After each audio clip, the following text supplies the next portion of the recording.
이 시간 찬송가 425장 함께 찬송하겠습니다. 425장 찬송하겠습니다.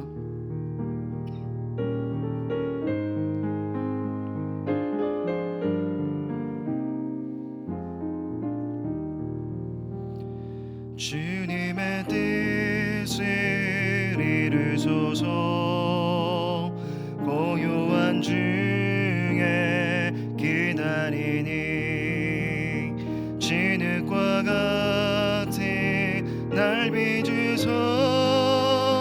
주님의 영상 만드소서. 주님의 뜻을 이루소서.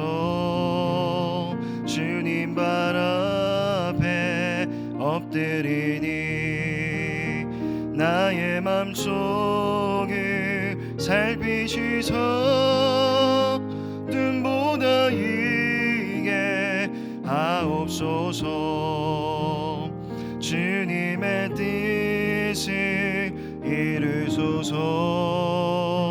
병들어 몸이 피곤할 때 권능의 손을 내게 펴서 강건케 하여 주옵소서. 주님의 뜻을 이루소서. 온전히 나를 주장하사 주님과 함께 동행함을 만민이 알게 하옵소서.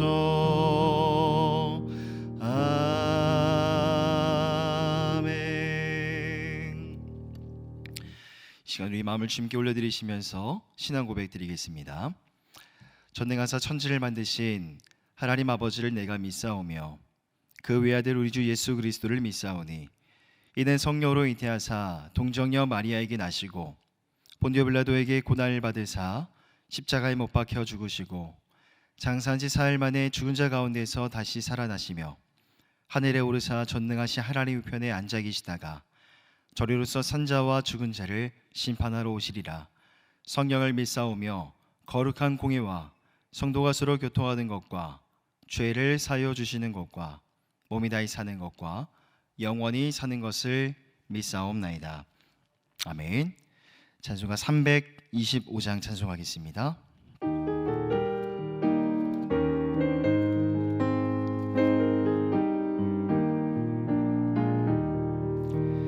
예수가 함께 계시니 시험이 오나 겁없네. 기쁨의 근원 되시는 예수를 위해 삽시다.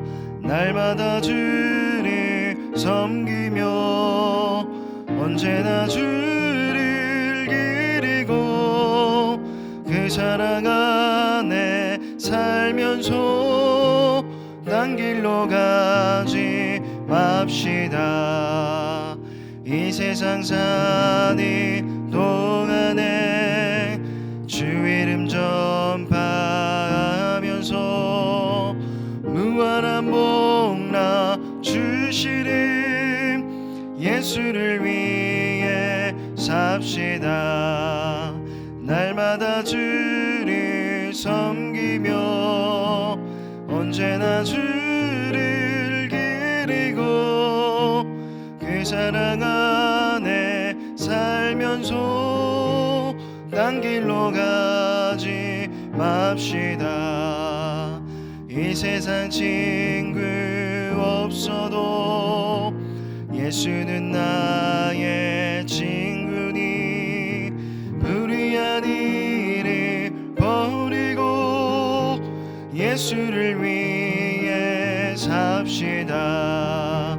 날마다 주를 섬기며 언제나 주를 기리고 그 사랑 안에 살면서 딴 길로 가지 맙시다. 주께서 심판하실 때 아래다 칭찬하리니 이러한 상을 받도록 예수를 위해 삽시다. 날마다 주를 섬기며 언제나 주를 기리고 그 사랑 안에 살면서 딴 길로 가지 맙시다. 아멘. 예배를 위해서 최경미 권사님 기도해 주시겠습니다.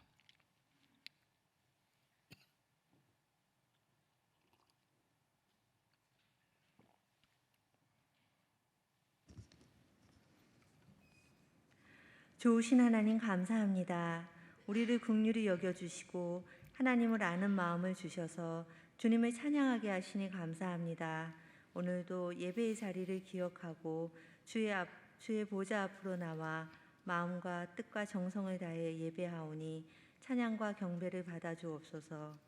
사랑의 하나님, 이 시간 우리의 삶을 돌아봅니다. 우리가 가지고 누리고 있던 모든 것, 모든 상황은 정말 당연한 것이 아니라 전적인 하나님의 은혜임을 고백합니다.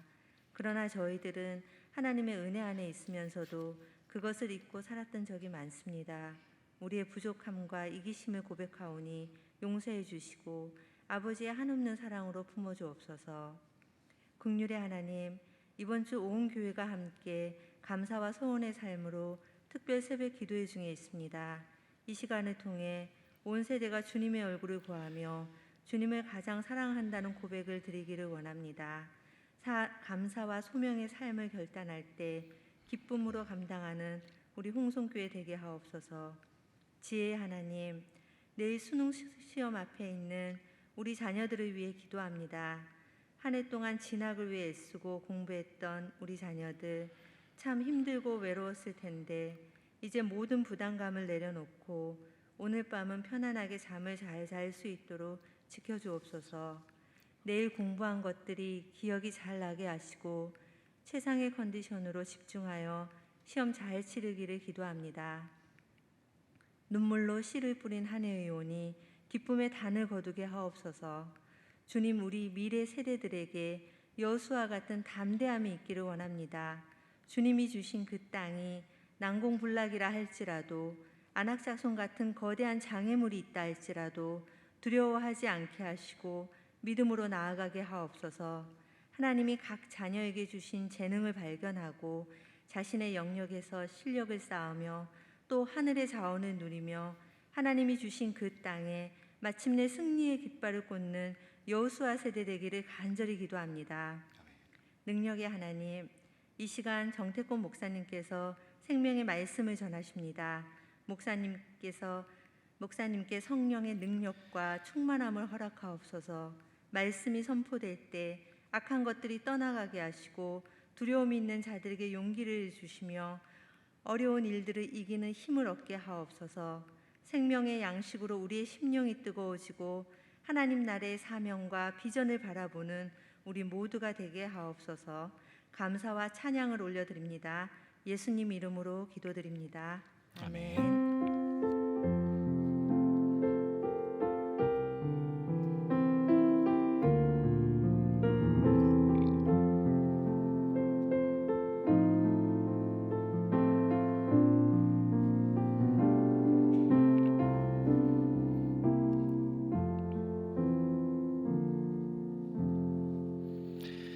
하나님의 말씀은 신명기 10장 12절부터 16절까지 말씀입니다. 구약성경 278면에 있습니다. 신명기 10장 12절부터 16절까지 말씀 한 절씩 교독하겠습니다. 이스라엘아, 내 하나님 여호와께서 내게 요구하시는 것이 무엇이냐? 곧 내 하나님 여호와를 경외하여 그의 모든 도를 행하고 그를 사랑하며 마음을 다하고 뜻을 다하여 내 하나님 여호와를 섬기고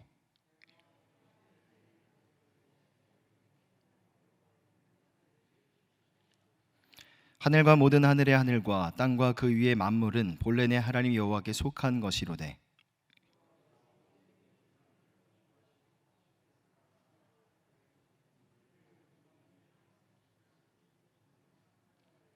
함께 읽겠습니다.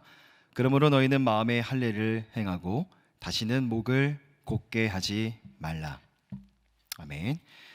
교회 공동의 기도 제목을 올려드리시면서 함께 기도하겠습니다. 첫째로 추수감사 특별 새벽 기도회를 통해 온 성도들이 감사와 헌신의 삶을 기쁨으로 살게 하소서. 둘째로 대입 수능을 치르는 자녀들이 주님만을 신뢰하고 성령의 지혜와 평강으로 승리하게 하소서. 셋째로 온 국민들이 슬기롭게 코로나 생활 방역에 힘쓰며 일터에서 경제 회복을 경험하게 하소서. 마지막 네 번째로 군사 독재로 고통하는 미얀마 국민들과 성도들을 위로하시고 자유의 날이 속히 임하게 하소서. 네 가지 기도 제목 올려드리시면서 함께 기도하겠습니다. 사랑의 하나님, 오늘도 우리의 발걸음 예배의 자리, 은혜의 자리에 인도하여 주셔서 아버지 생명의 말씀, 위로의 말씀과 은혜의 말씀을 우리 마음 가운데, 심령 가운데 부어주시니 감사를 드립니다. 특별히 하나님 감사의 주간을 보내고 있습니다. 지금까지 우리를 이곳 가운데 인도해 주신 모든 것이 하나님의 은혜임을 고백하며 감사로 찬양과 영광을 올려드리는 이 감사의 주간, 감사의 새벽이 되게 하여 주시옵소서. 내일 우리 사랑하는 자녀들 대입 수능 시험이 있습니다. 끝까지 주님만을 신뢰하고 성령이 주시는 지혜와 평강의 마음을 붙들며 승리한 우리 믿음의 자녀들 되게 하여 주시옵소서. 하나님, 우리의 일상이 단계적으로 회복의 수순을 밟고 있지만 여전히 방역에 있어서 긴장의 끈을 놓을 수가 없는 상황입니다. 온 국민들 슬기롭게 이 코로나 생활 방역에 힘쓰게 하여 주시고 일터에서 경제 회복을 경험하게 하여 주시옵소서. 군사 독재로 고통하는 미얀마 국민들과 그 땅의 모든 성도들을 위로하여 주시고 자유의 날이 그 땅 가운데 속히 임하게 하여 주시옵소서. 사랑의 하나님, 감사로 제사를 드리는 자가 여호와 하나님의 이름을 영화롭게 드러낼 것이고 그의 행위를 옳게 하는 자에게 하나님의 구원을 나타내 보이리라 말씀하신 주님, 하나님 감사의 주간, 감사의 새벽을 깨우는 가운데 있습니다. 돌아보면 모든 것이 주님의 은혜였지만 충분히 주님 앞에 감사하지 못했던 우리의 연약함과 우리의 모든 믿음 없음의 모습들을 불쌍히 여겨주시고 긍휼을 베풀어 주시옵소서. 아버지 하나님 앞에서 우리 삶 가운데 임하셔서 행하신 모든 일들을 바라보며 감사와 찬양을 올려드리는 우리의 삶이 되어줄 수 있도록 인도해 주시고 그렇게 감사한 우리의 심령과 믿음의 가정 가운데 하나님의 구원을, 하나님이 행하신 놀라운 일들과 기적을 바라보는 우리의 삶의 시간들 되게 하여 주시옵소서. 감사드리며 우리 주 예수 그리스도의 이름으로 간절히 기도드립니다. 아멘. 할렐루야. 예배 자리에 오신 여러분들을 주님의 이름으로 사랑하고 축복합니다. 우리 옆에 계신 분들과 한번 인사하시겠습니다. 참 잘 오셨습니다. 참 잘 오셨습니다. 지난 몇 달 동안 특별히 새벽마다 시편의 말씀을 묵상하면서 우리는 시편의 말씀이 주는 많은 은혜들을 경험해 왔습니다. 개인적으로 저는 시편의 말씀을 무척이나 좋아하는데 하나님의 말씀은요, 참 놀라운 능력을 지니고 있는 것 같습니다. 예전에 분명히 봤던, 충분히 묵상했던 본문이지만 그때는 보이지 않았던 어떤 깨달음들이 새롭게 느껴지는 것들 아마 많은 분들이 경험해 보셨을 거라 생각이 됩니다. 최근에 시편을 쭉 묵상해 오면서 제 안에 조금 새롭게 다가왔던 부분들이 있었습니다. 바로 환난과 어려움 중에서도 오히려 자신의 지나온 삶의 흔적들과 자신의 마음속 중심을 겸손히 살피는 이 시편 기자 다윗의 모습이었습니다. 최근에 시편을 묵상할 때마다 특히나 비탄시를 묵상하면서 그런 다윗의 모습이 제 눈에 자주 띄었었는데 개인적으로 저는 그런 다윗의 모습을 묵상하면서 지난 2년여 동안에 우리가 걸어왔던 삶의 시간들을 한번 돌아보게 되었습니다. 여러분 생각하고 돌아보기 싫으시겠지만 지난 2년의 시간들 얼마나 많은 어려움들이 있으셨습니까? 다행스럽게도 이제 단계적으로 우리의 일상이 회복되고 있고 우리 사회와 가정의 경제도 회복의 수순을 향해 조금씩 나아가고 있습니다. 그리고 제가 개인적으로 정말 많이 기대했던 순간인데요, 바로 성가대의 찬양입니다. 지난주부터 우리 대예배 때에 성가대의 찬양이 시작이 되었죠. 개인적으로 제가 생각하기로는 성가대의 찬양이 시작되었다라는 게 상징하는 바가 크다라고 저는 생각합니다. 바로 우리의 대면 예배가, 현장 예배가 본격적으로 다시 시작이 되었다는 것이죠. 물론 여전히 방역에 있어서 긴장의 끈을 놓을 수 없는 상황이긴 합니다. 하지만 조금씩 회복의 때를 향해 나아가고 있음을 우리는 조금씩 체감해 나아갈 수가 있습니다. 먼저 감사의 주간을 맞이하여서 어려운 가운데서도 여기까지 우리를 인도해 주신 하나님, 날마다 불꽃가루 같은 눈으로 우리를 지켜주시고 보호해 주셨으며 어려운 상황 속에서도 회복의 때를 열어가고 계신 하나님 앞에 모든 감사와 찬양과 영광을 올려드립니다. 하지만 하나님 앞에 올려드리는 이 감사의 주간, 우리 감사의 고백과 더불어서 또 한 가지, 다윗이 그러했던 것처럼 우리도 지난 2년의 시간들이 많은 환난과 어려움의 시간이었지만 스스로를 점검하고 성찰해 볼 수 있는 그런 기회로 그 시간들을 돌아볼 수 있다면 앞으로 시작되는 회복의 때를 보다 더 좋은 모습으로, 건강하고 성숙한 모습으로 그 회복의 때를 향해 나아갈 수 있지 않을까요? 오늘 함께 나눌 말씀은 신명기 10장의 말씀입니다. 자, 그런데 우리가 신명기의 말씀을 잘 이해하기 위해서는 먼저 신명기라는 책이 무엇인가, 신명기가 어떤 내용을 담고 있는 책인가를 먼저 깨닫는 것, 전체적인 맥락과 흐름을 짚는 것이 매우 중요합니다. 신명기는 쉽게 말하면 이스라엘의 새로운 세대에게 전하는 모세의 메시지, 설교입니다. 배경을 말씀드리면 이스라엘 백성들이 광야에서의 유랑 생활을 마치고 이제 가나안 땅에 들어가기 위하여 요단강 동편에 있는 모압 평지에 진을 치게 됩니다. 그리고 하나님이 말씀하신 것처럼 모세는 비록 가나안 땅에 들어가지는 못했지만 죽음을 앞두고 있었던 모세가 그냥 시간의 흐름에 따라 그냥 그렇게 살아간 것이 아니라 이스라엘의 그 다음 세대, 새로운 세대에게 주는 마지막 당부의 메시지가 바로 신명기 전체의 말씀입니다. 구조를 살펴보면 모세의 설교가 총 3편 등장을 하는데, 사실 모세가 어떤 특별하고도 완전히 다른 신선하고 새로운 메시지를 가져다가 백성들에게 전하고 가르치고 있는 것이 결코 아닙니다. 먼저 모세는 이스라엘이 시내산에서 출발하여 모압 평지에 이르기까지의 역사를 회고하죠. 그러면서 이스라엘 백성들의 이전 세대가 하나님 앞에 범죄했던 것들, 그들이 하나님 앞에 죄지었던 것들을 새로운 세대들에게 지적해주고 고발하면서 반면에 하나님이 원하시는 것은 무엇인가, 하나님이 이스라엘에게 요구하시는 무엇인가를 설교의 메시지에 담아 이스라엘의 새로운 세대, 그 다음 세대에게 전달하고 있는 겁니다. 개인적으로 저는 모세의 설교 중에서도 가장 중요한 말씀이 오늘 함께 읽은 본문의 말씀 중 10장 16절 말씀이라고 생각합니다. 자, 10장 16절 말씀을 한 목소리로 함께 읽어보겠습니다. 시작. 그러므로 다시는 목을 곧게 하지 말라. 자, 여기서 말하고 있는 이 할례라고 하는 것은 하나님이 과거 아브라함에게 주신 언약의 증표였습니다. 두 가지 의미를 지니는데요. 첫째는 하나님이 이스라엘의 하나님이 되신다라는 것. 둘째는 이스라엘은 특별히 선택받은 하나님의 소유가 된 백성들이라는 표시입니다. 하지만 할례는 그 근본적인 의미와 그 내적인 의미를 망각하게 되면 아무런 의미가 없이 단지 몸만 상하게 하는 손할례가 될 뿐이었죠. 그렇기 때문에 빌립보서나 우리 지난 특강 때 들었던 갈라디아서의 말씀을 보면 바울 사도도 그러한 할례의 잘못된 인식을 경계하고 잘못된 행위 자체를 분명하게 지적하고 있습니다. 오늘 본문에서 모세가 지적하는 것도 바로 그러한 부분인데요. 자, 신명기의 특징을 다시 한 번 더 말씀드리면 이스라엘의 이전 세대가 저질렀던 죄악과 실수를 이스라엘의 새로운 세대들에게 고발하고 지적해주는 책이 바로 신명기 말씀이라고 이야기했습니다.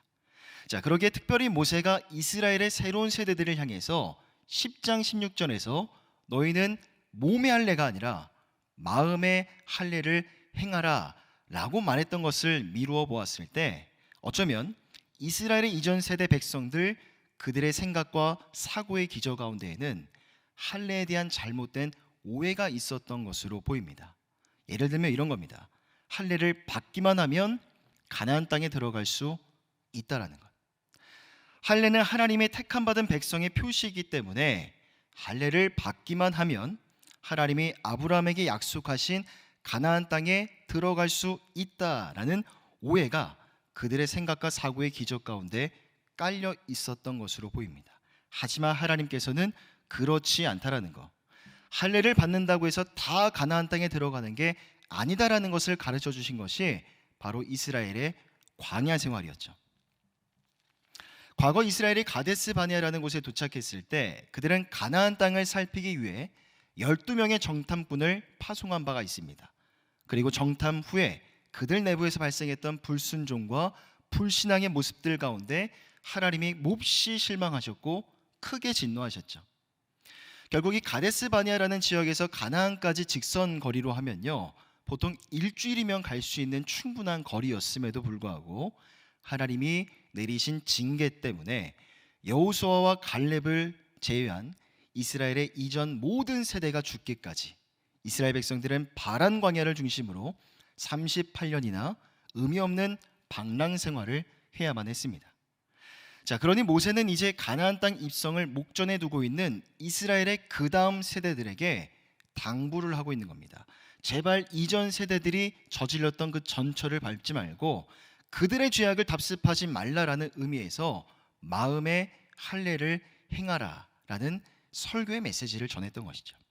즉 하나님이 이스라엘의 하나님이 되신다라는 것, 너희는 우리는 하나님의 택함 받은 거룩한 백성들이라는 사실을 한순간도 잊지 않고 마음속에 깊이 새기라는 뜻이었습니다. 결국 하나님이 이스라엘에게 요구하시는 것, 하나님이 이스라엘에게 가장 중요하게 여기셨던 것은 바로 마음이었습니다. 눈에 보이는 겉으로 나타나는 외형적인 모습이 아니라 눈에 보이지 않는 마음의 영역, 마음의 진정성을 하나님은 가장 중요하게 여기신 것이죠. 멀리서도 우리의 안고 일어섬을 아시는 하나님, 우리의 모든 생각과 마음속 중심을 살피시는 하나님께서 당신의 백성들의 마음을 언제나 살피시는 겁니다. 그리고 그 마음의 상태에 따라 기쁘게 여기시기도 하지만 그 마음의 상태에 따라 심히 탄식하기도 하시는 것이죠. 자, 그러기에 오늘 본문 12절을 보면 모세가 백성들에게 이렇게 권면합니다. 이스라엘아, 내 하나님 여호와께서 내게 요구하시는 것이 무엇이냐? 곧 내 하나님 여호와를 경외하며 그의 모든 도를 행하고 그를 사랑하며 마음을 다하고 뜻을 다하여 내 하나님 여호와를 섬기고. 자, 이와 비슷한 말씀이 신명기 6장 5절에도 있습니다. 함께 이 말씀 읽겠습니다. 시작. 너는 내 하나님 여호와를 사랑하라. 자, 신명기 6장 5절에 나오는 마음과 뜻과 힘이라는 것은요, 우리 인간의 사람의 지성과 감성 그리고 의지의 영역을 상징합니다.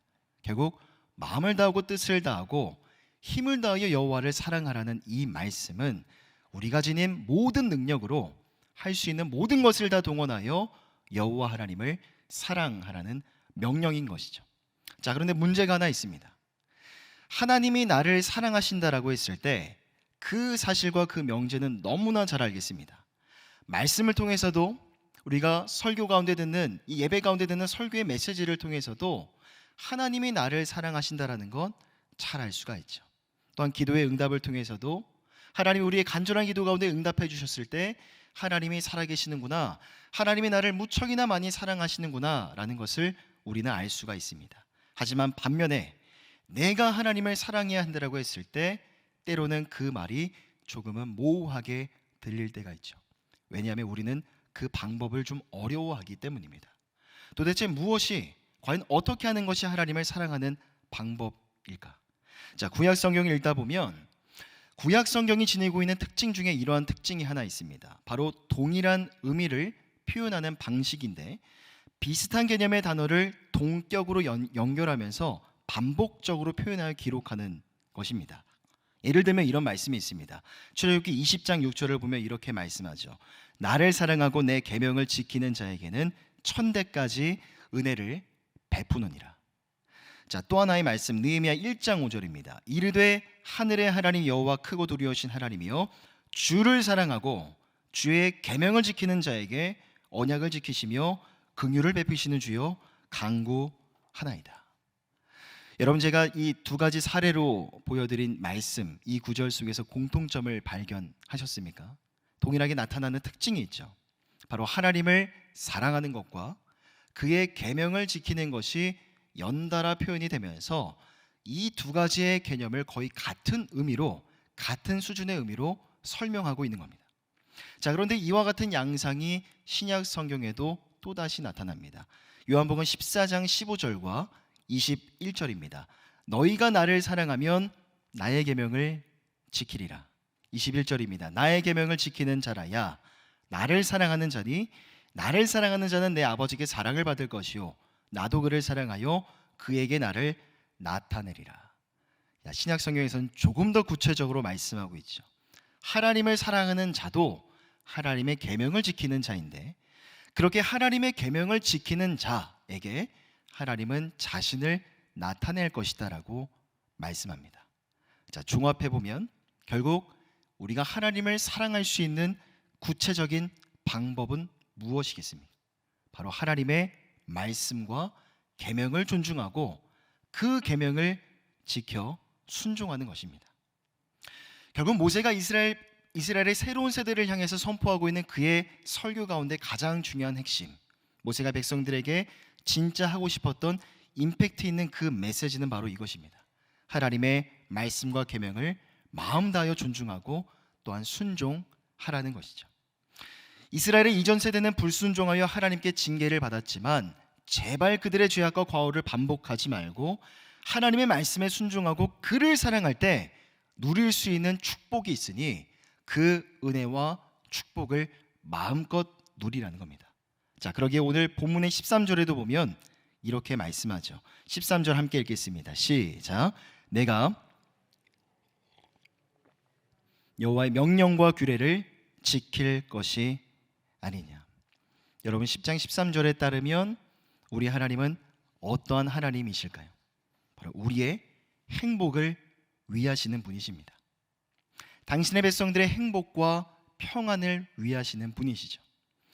그러게 때로는 우리가 하나님의 말씀대로 좀 살아보려고 할 때에 이런 경험들이 있으실 겁니다. 때로는 나에게 주어지는 그 말씀이 상당히 어렵게만 느껴지고 조금은 부담스럽게만 느껴져서 순간 우리 안에 느껴지는 생각은 이런 걸 겁니다. 하나님의 말씀대로 살아가는 거 정말 쉽지 않구나. 하나님의 말씀대로 살아가는 건 많은 제약이 있고 어쩌면 불편한 일들이 많이 생길 수 있겠구나라는 오해가 생기게 되는 것이죠. 하지만 하나님의 말씀은 결코 우리의 삶을 속박하거나 우리의 어깨에 우리의 삶에 무거운 짐을 지어주는 것이 결코 아닙니다. 오히려 그 말씀을 준행하고 순종할 때 우리는 진정으로 행복하고 자유하며 평안하고 기쁨이 있고 왠지 모를 삶의 여유가 있는 그러한 인생을 살아갈 수가 있죠. 왜냐하면 하나님은 우리의 행복을 위하시는 분이시기 때문입니다. 당신의 백성들이 행복하고 평안한 삶을 살 수 있도록 하나님이 우리에게 주신 일종의 행복 지침서가 바로 여러분들 앞에 있는 이 성경 하나님의 말씀인 것이죠. 실제로 이스라엘 백성들이 가나안 땅에 입성했을 때 그 말씀의 능력과 그 말씀에 순종했을 때의 결과를 그들 스스로가 경험하죠. 하나님의 말씀을 대하는 그들의 태도가 어떠한지에 따라 그 일의 결과가 완전히 달라지는 것을 저들 스스로가 경험하게 됩니다. 말씀을 잘 지켜 행했을 때 어떤 일이 일어났고 말씀을 잘 지켜 행하지 않았을 때 어떠한 결과가 벌어지는가. 자, 신명기 말씀 다음에 나오는 여호수아서를 보면 매우 역동적이고 흥미로운 사건들을 접하실 수가 있을 겁니다. 여러분, 저는 오늘 본문의 말씀을 묵상하고 또 설교를 준비하면서 이러한 생각을 해보게 되었습니다. 모압 평지에서 새로운 시작, 새로운 출발을 준비하고 있는 이스라엘 백성들의 모습이 마치 오늘날 이 단계적으로 일상을 회복해 나아가고 있는 우리들의 모습과도 같이 느껴졌습니다. 그래서 이스라엘 백성들이 모세의 설교를 통해 지난 역사들을 돌이켜보면서 하나님 앞에서 자신의 믿음과 신앙을 재점검했던 것처럼 오늘 우리에게도 그러한 시간이 좀 필요하겠다라는 생각을 했습니다. 여러분, 앞서 모세가 이스라엘 새로운 세대들에게 마음의 할례를 행하라고 했을 때 할례가 의미하는 것은 두 가지 의미가 있다라고 말씀을 드렸습니다. 첫째로 하나님이 나의 하나님이 되신다는 것, 둘째 이스라엘은 선택받은 하나님의 소유라는 것이죠. 오늘 우리가 고민하고 생각해 봐야 될 첫 번째 묵상 주제가 바로 이것입니다. 오늘 나는 하나님이 나의 하나님이 되심을 마음속에 확신하고 있는가? 여러분, 지난 2년의 시간을 회상해 보면 그때는 분명 상실의 시대였습니다. 갑작스러운 질병의 공포와 두려움 때문에 우리는 일상을 잃어버렸죠. 어떤 분들은 건강을 잃어버리기도 했고 사랑하는 가족을 먼저 떠나보낸 가슴 아픈 경험을 한 분들도 계실 겁니다. 뿐만 아니라 그러한 상실의 시대 속에 영원히 갇힐지 모르는 두려움 속에서 우리 사회와 가정의 경제 지표는 거의 최악의 수준으로까지 떨어졌죠. 그러한 가운데 제 안에 참으로 오랫동안 머물렀던 질문이 있습니다. 하나님은 왜 이 땅에 이 질병의 고통을 주셨을까? 만유의 주제가 되시고 온 우주 만물의 주인 되신 하나님께서 마음만 먹으면 이 질병의 문제를 해결하실 수 있으실 텐데 하나님은 왜 그 일을 당장 행하시지 않으실까라는 질문, 의문이었습니다. 물론 이 질문에 대해서 어느 누구도 명확한 대답을 내어놓을 수는 없을 겁니다. 혹자는 이것을 두고 죄와 어둠이 관영한 이 세대를 향해 하나님이 주시는 맹렬한 경고의 메시지다라고 주장합니다. 혹자는 성경에서 예수님이 말씀하셨던 마지막 때의 징조라고도 말하고, 혹자는 죄로 얼룩진 세상 속에 연약한 인간이기 때문에 어쩔 수 없이 감내해야만 하는 지상에서의 문제일 뿐이다라고 이야기합니다. 여러 가지 주장과 의견이 있지만 어느 누구도 여기에 대해서 명확한 대답을 내어놓을 수는 없습니다. 왜냐하면 이것은 하나님의 영역이자 하나님의 주권이고 그 답은 오직 하나님만이 아시기 때문이죠.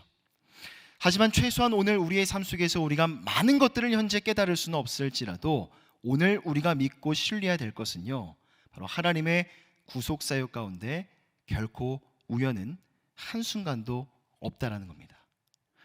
하나님은 당신의 뜻과 섭리에 따라서 지금도 인류의 역사를, 지구의 역사를 주관하고 계시고, 또한 그와 동일하게 우리 인생의 시간들까지도 그 하나님의 주권 안에 머물러 있다는 것이죠. 이스라엘의 광야 생활 가운데에도 하나님의 어떠한 뜻이 있었기 때문에 그들에게 그 시간이 주어졌던 겁니다. 물론 광야 생활에 대한 구체적인 기록들이 성경에는 거의 없기 때문에 그 시절을, 그 시간들을 이스라엘 백성들이 어떻게 보냈는지 자세히 알기는 어렵습니다.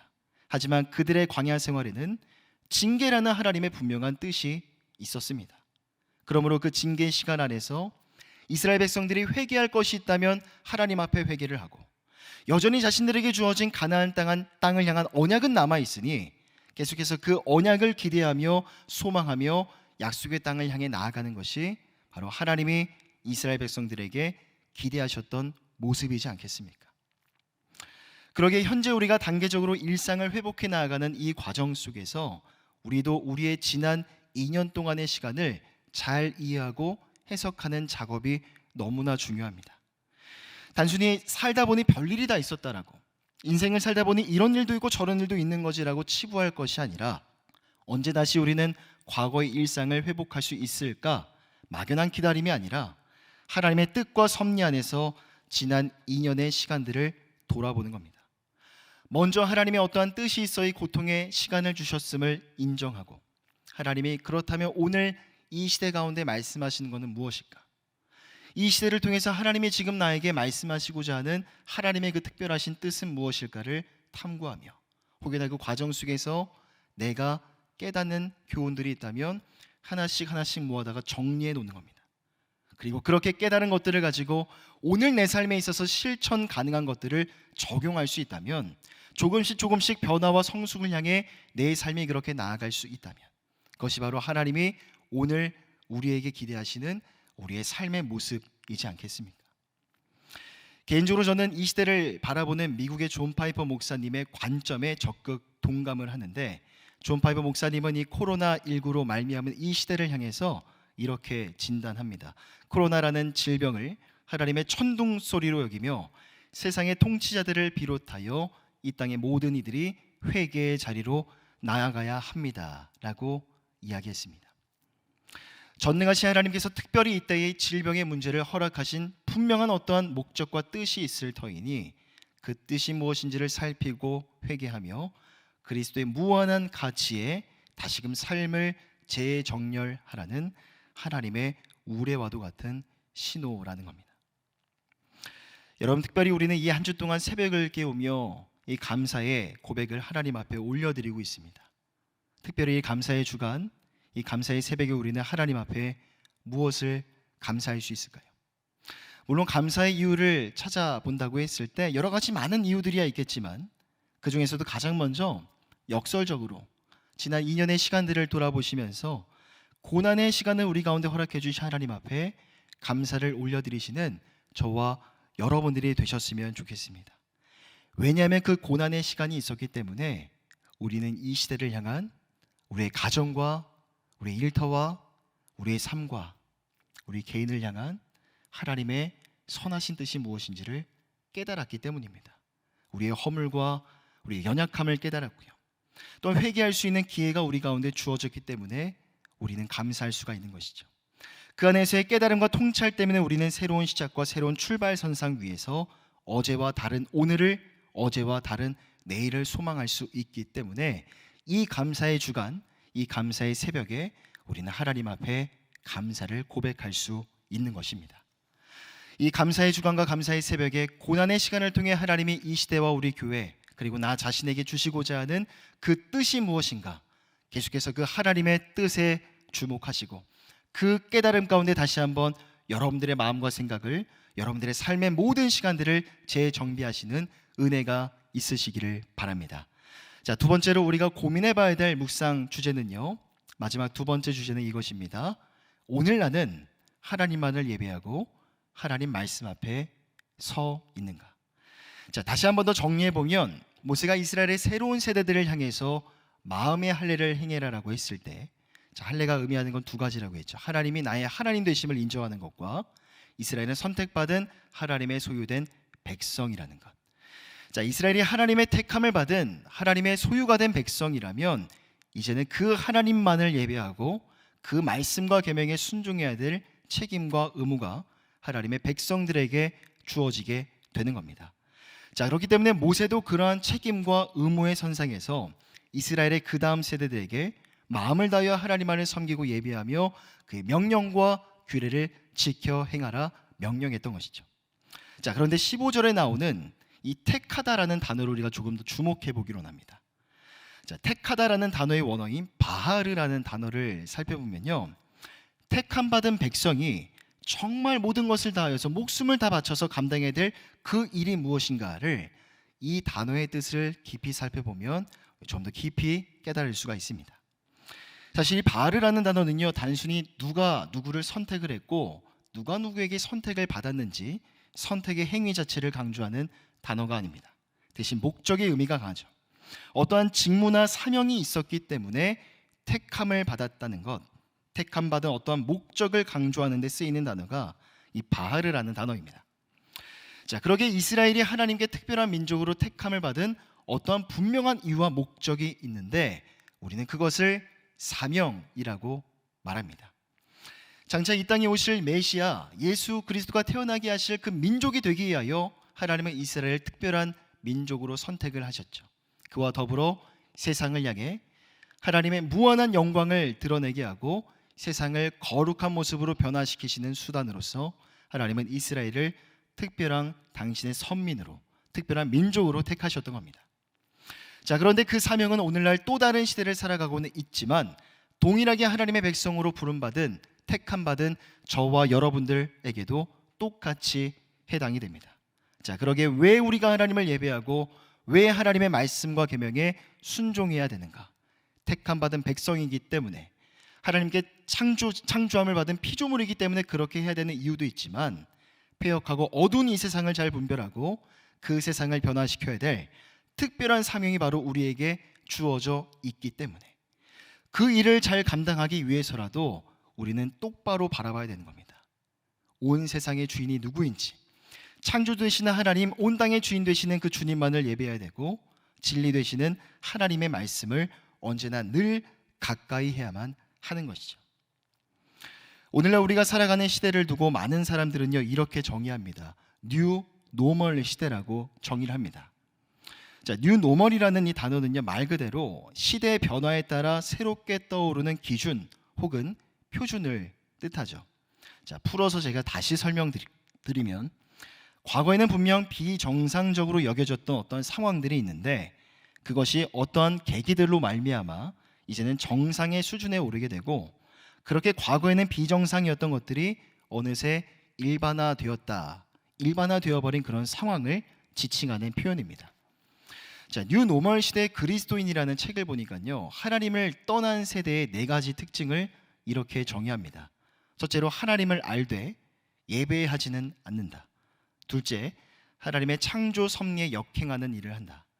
셋째, 온갖 종류의 죄가 만연하고, 넷째, 죄의 결과를 경험하는데 두려움이 없다는 거죠.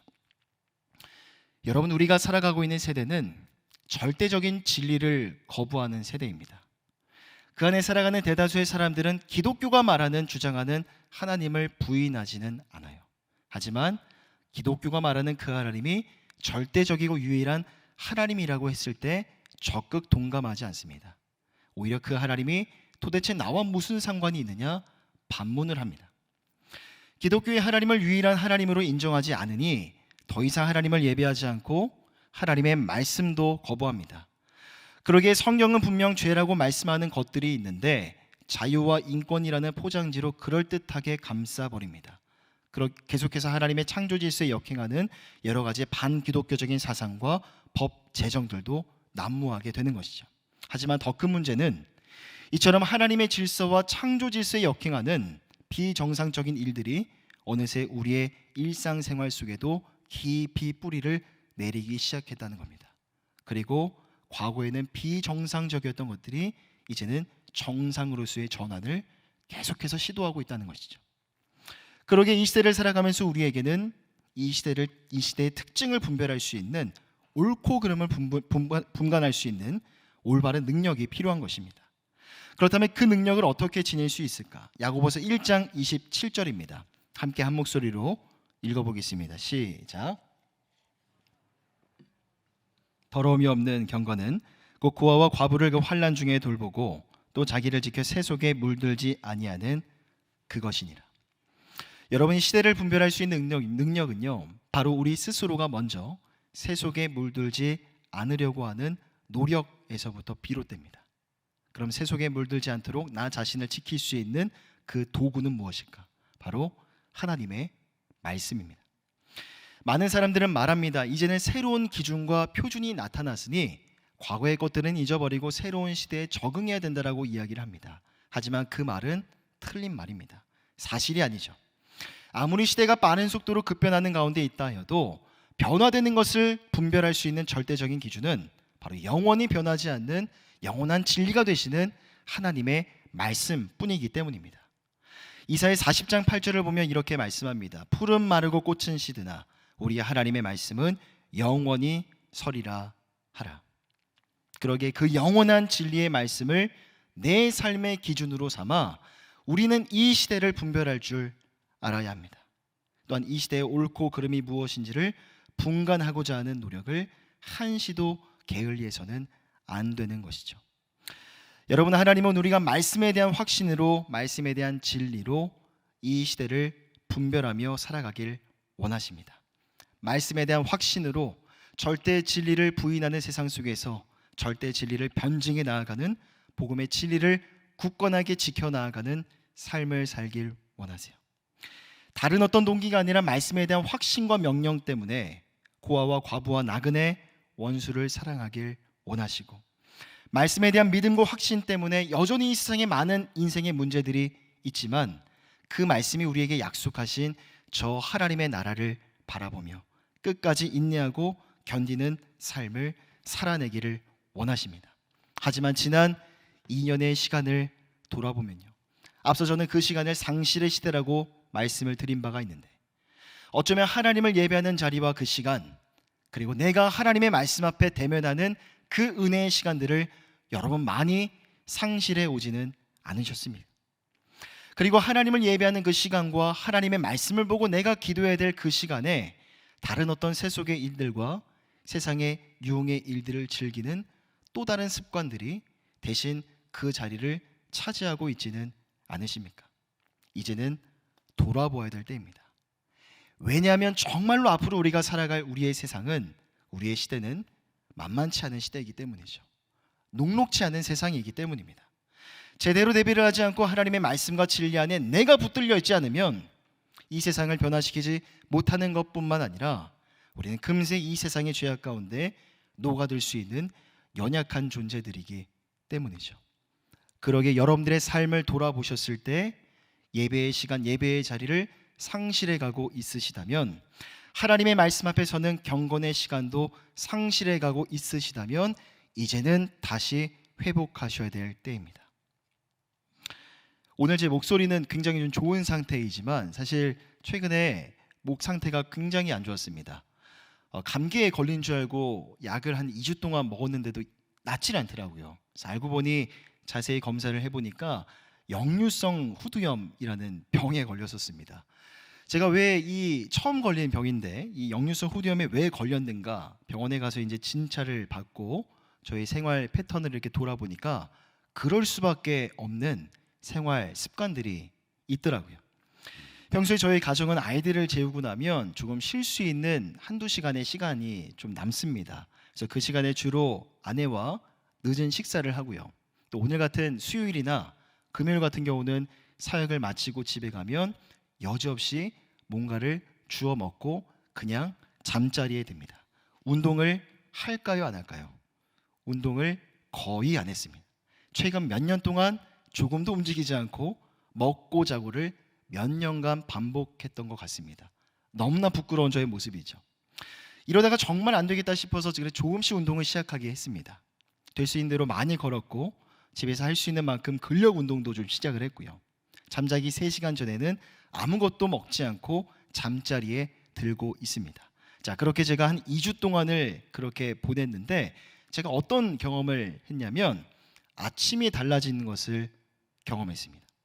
이전과 다르게 아침 몸이 좀 굉장히 가볍고 개운하면서 확실히 예전에 경험해보지 못했던 기분이 좋고 상쾌한 그런 아침을 최근에 경험하고 있습니다.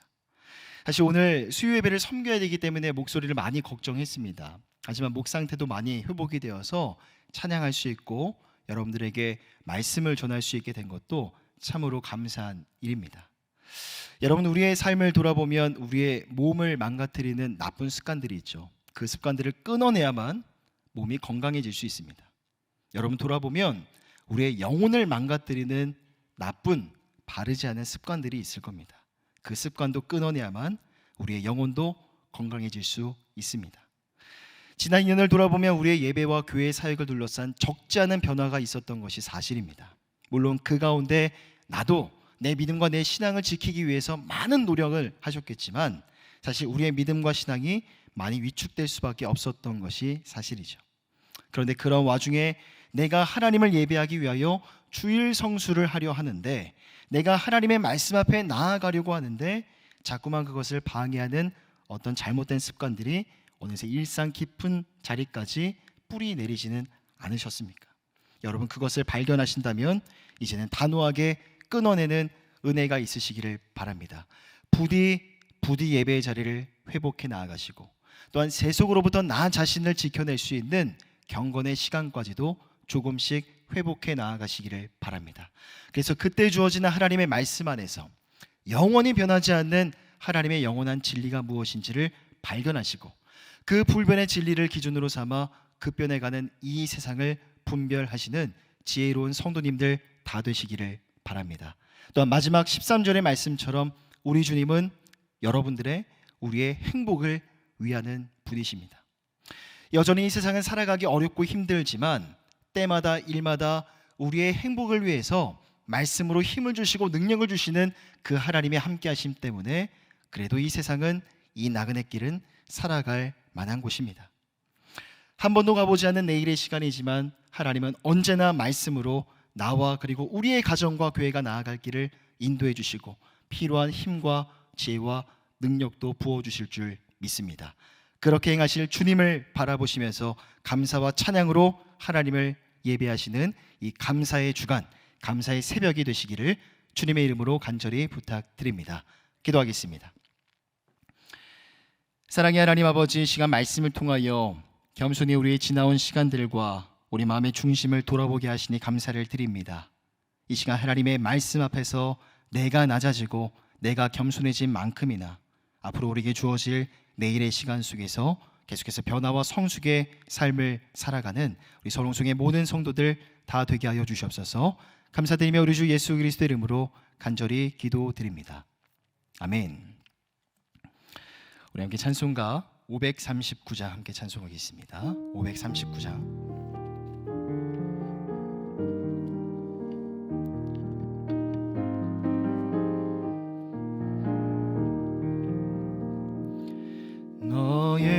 예수께 조용히 나아가 내 모든 짐 내려놓고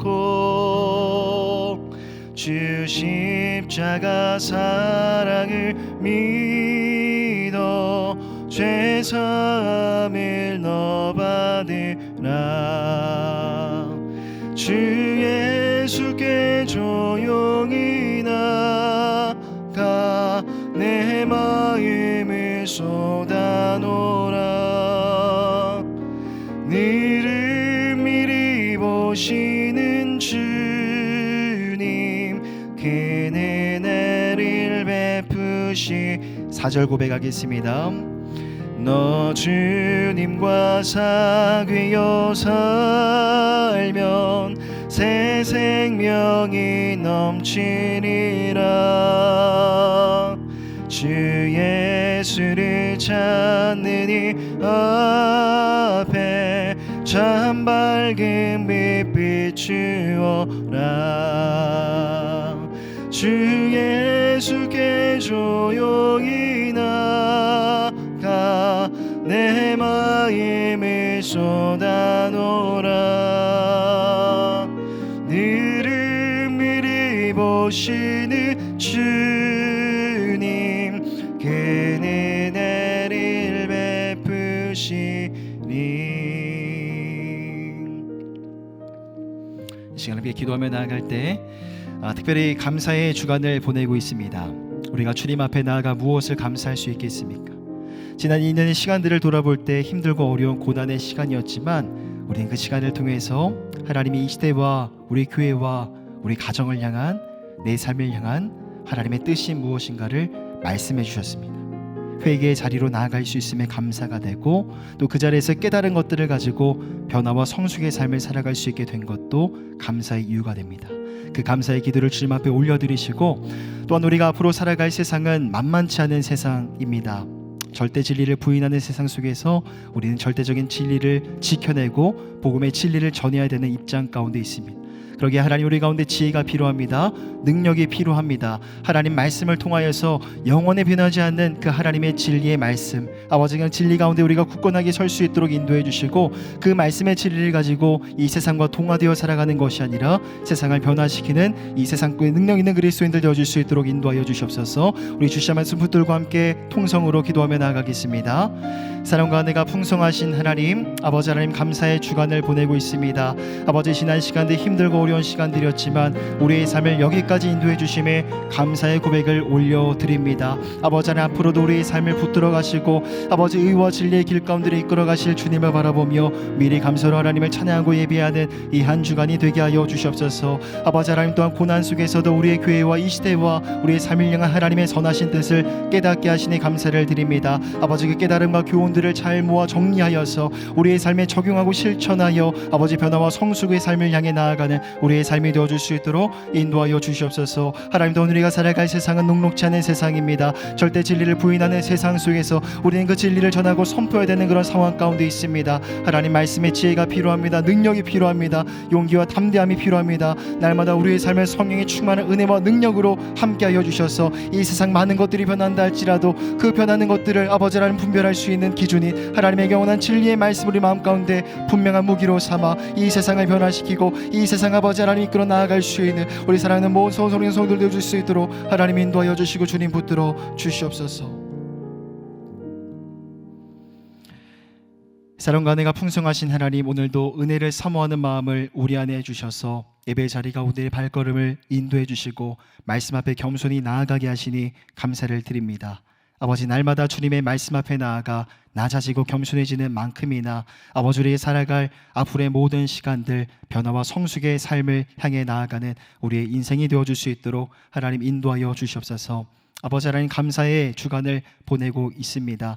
우리의 삶을 돌아보면 모든 것이 감사의 이유가 되지만 감사하지 못했던 우리의 삶을 용서하여 주시고 불쌍히 여겨 주시옵소서. 아버지, 감사의 주간, 아버지 모든 감사의 제목들을 주님 앞에 올려드리며 감사와 찬양과 영광을 주님 앞에 주님의 놀라운 은혜와 사랑 앞에 올려드리는 우리의 삶이 되어줄 수 있도록 인도하여 주시옵소서. 하나님 아버지, 또한 우리가 살아갈 세상은 만만치 않은 세상입니다. 그러기에 하나님의 지혜가 필요합니다. 능력이 필요합니다. 예배의 자리에서 하나님의 말씀 앞에서 그 지혜와 능력을 공급받는 우리의 삶이 되게 하여 주시옵소서. 감사드리며 우리 주 예수 그리스도 이름으로 간절히 기도하오며, 지금은 우리 주 예수님의 은혜와 하나님의 사랑하심과 성령 하나님의 교통하심의 은혜가 오늘도 은혜를 사모하며 예배의 자리 가운데 는 사랑하는 모든 성도들 머리 위에 이 은혜가 영원토록 함께 있을지어다. 아멘.